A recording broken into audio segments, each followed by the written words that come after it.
बर वक्त कार्रवाई करके ये चीज़ों को रोका, इसलिए हमने उनका अभिनंदन किया। पहली बात। दूसरी बात, अभी जो वातावरण खराब करने की एक्टिविटीज इम्तियाज जलील साहब कर रहे हैं, उसके बारे में हम उनको आगाह किया, उनको बताया। उन्होंने कानूनी कार्रवाई करने का वादा किया। आपको जो बात सुनाने की है, जो मेरे लिए आज की मीटिंग की बहुत महत्वपूर्ण बात है कि एक हमारे साथी नदीम ममदानी को आज से कुछ साल पहले, वो कहीं ना कहीं आप लोगों से जुड़ा हुआ है, सोशल मीडिया पे बहुत एक्टिव रहता है, मुझे सोशल चैनल तो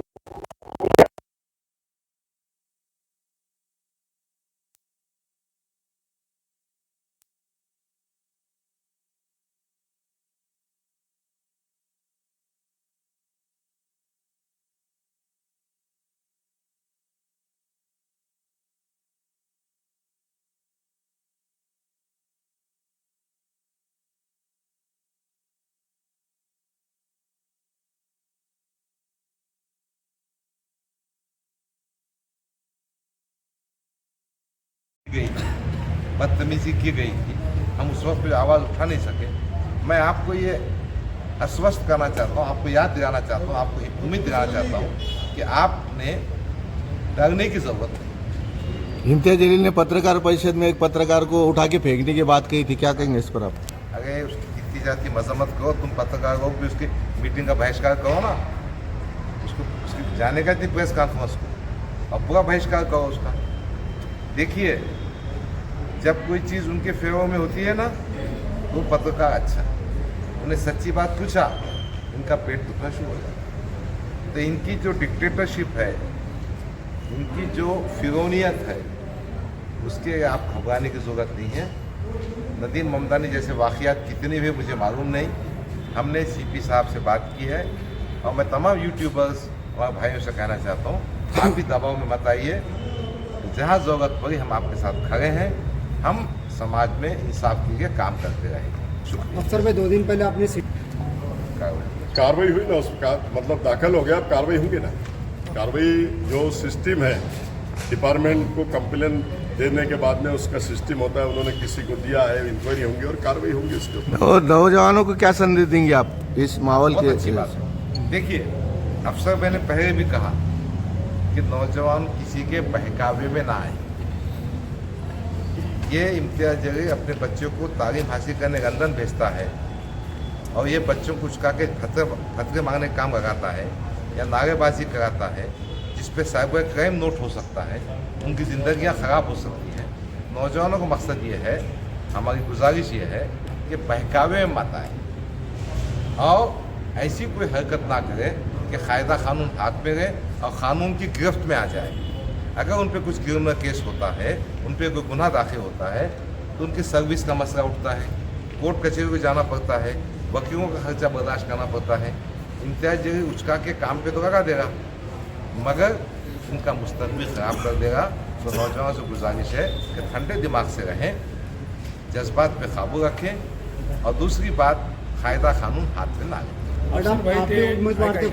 इम्तियाज जलीलने असा आरोप केला होता की दलित महिला विकल्या गेलेल्या आहेत, त्या संदर्भामध्ये वंचित बहुजन आघाडी काय भूमिका घेणार? देखो, वंचित बहुजन आघाड़ी उसने जो किया उसका हमने मजम्मत किया, आज भी हम करते हैं, और हम पूरा महिलाओं के साथ है। वंचित बहुजन आघाड़ी हर जिस पे जुल्म अन्याय अत्याचार होता है उसके खिलाफ हमेशा आवाज़ उठाती। आदरणीय हमारे नेता बाला साहब अम्बेडकर, आपने देखा होगा, जिस पे भी, चाहे वो मुस्लिम समाज हो, चाहे वो दलित समाज हो, चाहे वो बौद्ध समाज हो, चाहे वो ओबीसी समाज के लोग हो, उसके लिए वंचित बहुजन आघाड़ी हमेशा पूरी ताकत के साथ उनके पीछे है, और वो महिला को इंसाफ दिलाने का काम हमने करेंगे। आज भी वो डिस्कस हमने साहब से किया। साहब ने खुद कहा है, इम्तियाज जलील के ऊपर अट्रॉसिटी गुना दाखिल हुआ है गारखेड़े के अंदर, उनको अटक करने के लिए क्या आगे कदम उठाएंगे आप? वो साफ करेंगे, वो हमारा काम नहीं है, वो पुलिस कमिश्नर साफ करेंगे। जहाँ गुना दाखिल हुआ ठीक है। आप सबका धन्यवाद, शुक्रिया, थैंक यू।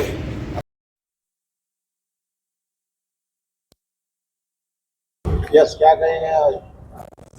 आज हम लोग कल भी सीपी ऑफिस आए थे, हमारे बड़े भाई डॉक्टर गफ्फार कादरी साहब, हमारी शाइन उम्मीदवार शकीला पठान उम्मीदवार, और हमारे एसपी मगरे साहब, अशरफ, अजहर, नदीम ममदानी, तमाम लोग, और एक उन्होंने बहुत गलत हरकत नदीम ममदानी के साथ की थी, उनको उठाकर ले जाके उन्होंने किडनैप करके लेके गया था, उनकी वीडियो बनाई थी नंगी, और वो भी हमने साहब को सारी डिटेल बताई।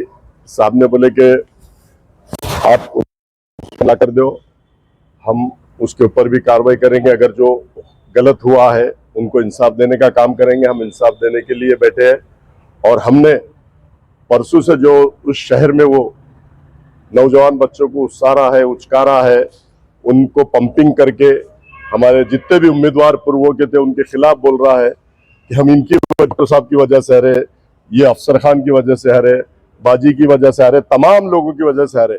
अरे तू लोगों को ये बता रहा कि 16 उम्मीदवार थे मुस्लिम समाज के, मैं मानता हूँ 16 उम्मीदवार थे, लड़ने का अधिकार भारत रत्न डॉक्टर बाबा साहब अम्बेडकर ने संविधान दिया, लड़ने का राइट्स आपको भी है, हमको भी है, डॉक्टर साहब को भी है, बाजी को भी, और तमाम जितने भी इस हिंदुस्तान में लोग रहते हैं सबको अधिकार है इलेक्शन लड़ने का। अब वो जैसे बता रहा कि 15,000 वोट मुसलमानों ने ले लिए, तो मैं आपको बता दूं पूरी गिनती के साथ कि 13 उम्मीदवार हिंदू समाज से भी थे, उन्होंने भी 15,000 वोट लिया।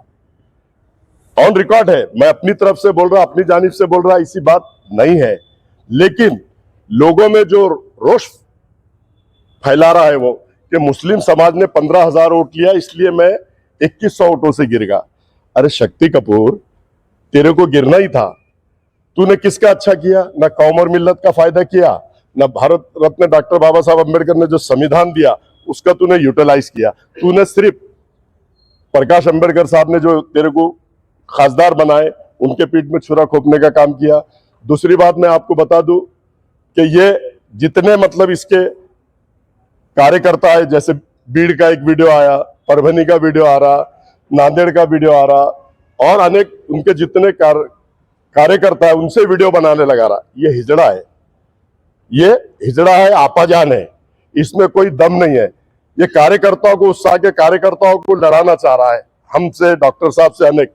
हम भी पूरी तरह सक्षम है, और अगर तेरे में दम है तो तू, तेरे दोनों बेटे, तेरा भाई और तेरे भाई के दोनों बेटे, ऐसा मिलके तुम आओ ना। लोगों में क्यों, हमारा कोई नौजवान साथियों से कोई हमारा झगड़ा है नहीं, नौजवान साथियों को हम कुछ बोल रहे नहीं, लेकिन ये नौजवान साथियों को जब उत्साह रहा है, नौजवान साथियों को जो पंपिंग कर रहा है, बाहर के कार्यकर्ताओं को कर रहा है, तो मेरा तेरे को चैलेंज है, तेरी पूरी फैमिली आगे लेके आ, तू आ जा, तेरा भाई आ जा, तेरे बेटे आ जा, उनके बेटों को ला ले, उसके बाद बात करना। तू नौजवान साथी कौम और मिल्लत के, वो भी हमारे भाई है, हमारे छोटे भाई है, भाई है, और उनको तू अगर लड़ाने की सोच रहा है तो तू बुजदिल है, तू डरपोक है, तू इसलिए फ्रंट पे तू नहीं आ रहा, खाली बस पंपिंग करके लोगों को भेजना चाह रहा, तो तू घर में बैठ के लोगों में पंपिंग करेगा। अब लोग भी बहुत होशियार हो गए, अब लोग कोई तेरे लिए लड़ेगा नहीं, तेरे लिए कोई आएगा नहीं, तेरे लिए किसी से, अब मेरी किसी से कोई नौजवान से थोड़ी दुश्मनी है, डॉक्टर साहब की कोई नौजवान से थोड़ी कोई दुश्मनी है। अब गिर गया, तुमको उत्साह रहा, तुमको भड़का रहा, तू दलाल है, तू लोगों की दलाली करा पूरे 10 साल में, पूरे महाराष्ट्र में, और तू बोल रहा लोगों को डालने लगा रहा पोस्ट कि मैं गद्दार है, डॉक्टर साहब गद्दार है, हम मीर सादिक है, मीर जाफर है। तो मैं आप लोगों के माध्यम से शहरियान औरंगाबाद को, मराठवाड़े को और पूरे महाराष्ट्र को बताना चाहता, मीर सादिक ये खुद है, मीर जाफर असद अवैसी है, और इन्होंने, हम तो यहाँ इलेक्शन हम लड़ रहे, ये पूरे देश में जाके इलेक्शन लड़ रहे, मीर सादिक और मीर का काम ये कर रहे, कौम के गद्दार और दल्ले ये दोनों है, स्पष्ट आपके माध्यम से कहता हूं। और अगर तुम ये कह रहे हैं कि हमने इलेक्शन नहीं लड़ना, तो तेरे में कोई, तू भी मत लड़ना, फिर तू क्यों लड़ रहा? तेरे को अगर संविधान दिया, तू इलेक्शन लड़ रहा, तो हमको भी संविधान दिया हुआ है ना, हम भी इलेक्शन लड़ सकते हैं ना। और तेरे में अगर दम है, तू अगर चाहता है, तो तू, मेरा चैलेंज है स्पष्ट, मैं आपके माध्यम से बताना चाहता हूं कि तुम दोनों भाई, तुम्हारे चारों बेटे पहले आगे आना, तो हम मानेंगे तुमको। तुम दूसरों के कंधे पे रख के बंदूक चला रहे, ये हरगिज होगा नहीं।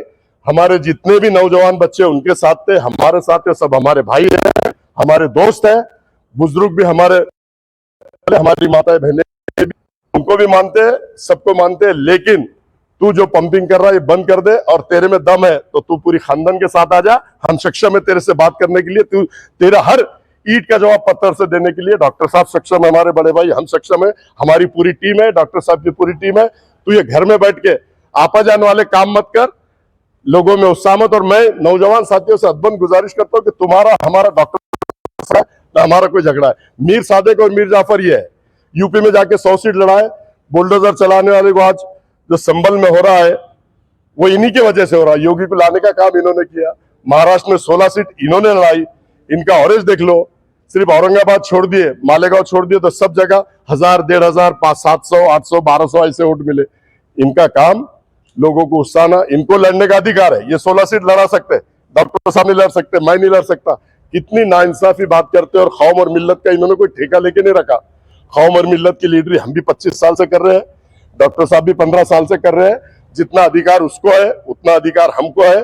और तू इस तरह की भाषा करना बंद कर दे, नहीं तो इसका अंजाम तू नौजवानों में उत्साह करके गलत होगा। परिणाम शहर का लाइन ऑर्डर खराब करना मत कर। शहर में अमन और शांति के साथ हम भी रह रहे हैं, तू भी रहे, हमारी तरफ से कोई रिएक्शन नहीं है, लेकिन हर सवाल का जवाब देने के लिए हम सक्षम है। आज तुम्हारी तरफ से कोई अगर बात आती है तो उसका हम जवाब देने के लिए सक्षम है, ऐसा हम आपके माध्यम से कहते हैं। देखो, हाँ बोलो आता है। हमने सीपी साहब को ओके मैडम। मैडम क्या कहेंगे जो अभी इलेक्शन हो चुका उसके बाद जो हालात हुए, क्या कहेंगे? सीपी के पास गए थे, क्या गए? हाँ, सीपी साहब के पास गए थे। पुलिस कमिश्नर को आप मुलाकात करें, क्या निवेदन दिया? आज संविधान दिन है और डॉक्टर बाबा साहेब अम्बेडकर साहब ने संविधान लिखा है, तो सबसे पहले सब भारतवासियों को मेरे तरफ से हार्दिक हार्दिक शुभेच्छा। क्योंकि देखो, संविधान में जो हक दिया है तो हमको वो हक से हम इलेक्शन में खड़े थे, और जब उम्मीदवार हम आ गए तो तब से शुरू हो गया कि भाई ये उम्मीदवार है, ये मुस्लिम के गद्दार है, तब से हमको सुनने को मिला। तो तकरीबन 1 महीना हम सुनते ही गए और सोशल मीडिया पे भी हमको बहुत सारा ट्रोल किया गया। और उसके बाद हमारे जो पत्रकार भाई है, जो मतलब चौथा आदर स्तंभ कहा जाता है हमारे भाई को, तो इम्तियाज जलील साहब एक क्वेश्चन किया था उनके कि यशवंतराव चौहान हाई स्कूल में एक ऐसा वाकया हुआ था कि वहाँ पे है ना ये बोगस मतदान करते हुए पकड़े गए थे, और वहाँ पे मैं थी। तो मैंने देखा कि एक बंदा वहाँ पे बोगस वोटिंग कर रहा था, तो उसको मैंने पकड़ने के बाद थोड़ा सा हंगामा हुआ। कुछ एमआईएम के कार्यकर्ता थे, वीडियो लिए, गलत सलत बोला गया। उसके बाद पत्रकार जो हमारे भाई है उन्होंने सवाल पूछा कि आप सब पे आरोप लगाते हो, तो एक शकीला पठान का भी एक आरोप है आप पे कि आपने बोगस वोटिंग करके वोट लिए। तब जाके वो आग बबूला हो गए और उन्होंने बोल दिया कि शकीला पठान ये भीड़ से आई हुई है और मुझे पैसे मांगने के लिए, मतलब मुझे पैसे मांग रही थी बैठने के लिए, और उन्होंने कहा कि मेरे पास क्या हराम का पैसा है उनको दूँ। तो मैं इम्तियाज जलील साहब से बोलना चाहती हूँ कि 8 दिन हो चुके हैं, आपने कोई वीडियो नहीं दिया है, आपने कोई मतलब वीडियो मतलब ये भी नहीं दी रिकॉर्डिंग। तो मैं चाहती हूँ कि अगर आपने 2 दिन के अंदर अगर आपने एक तो मेरे से माफ़ी मांगना चाहिए या तो वीडियो पेश करो, ये मेरा बोलना है।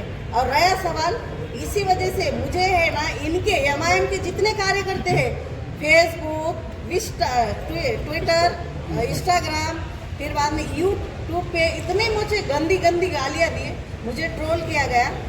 एवन मुझे है ना तो बोले इसकी रखेल है, हरामी है, रंडी है। तो मैं ये कहना चाहती हूँ इम्तियाज जलील साहब, तुमने ये बच्चों को ये तालीम दी है क्या? इस्लाम तो ये तालीम देने से मतलब इस्लाम ये तालीम नहीं देता है ना। तो मुझे बताओ, तुमने इसलिए भीड़ जमा करके रखी है क्या आपके पास कि दूसरे महिलाओं को गाली दे, माँ बहन की इज्जत उछाले या माँ बहन को इज्जत ना दे, उसको गालियाँ दे? ये इस्लाम का है क्या? इस्लाम सिखाता है क्या आपको? तो मैं चाहती हूँ कि ये जो यूट्यूबर जितने हैं आपके एमआईएम वाले, तो आप है ना इनको समझाइए। और मैं यहाँ पे कंप्लेन देने आई थी कि यूट्यूब जो है मेरे खिलाफ इन्होंने जो बोला है, इस इसके खिलाफ एक्शन लिया जाए। इसलिए मैं सीपी साहब को बोलने आई थी, उनको हमने एप्लीकेशन दिया है और सबका जब से धन्यवाद, जल्द थैंक उन पे यू, कार्रवाई थैंक यू। की जाए, यही कहना चाहूँगी।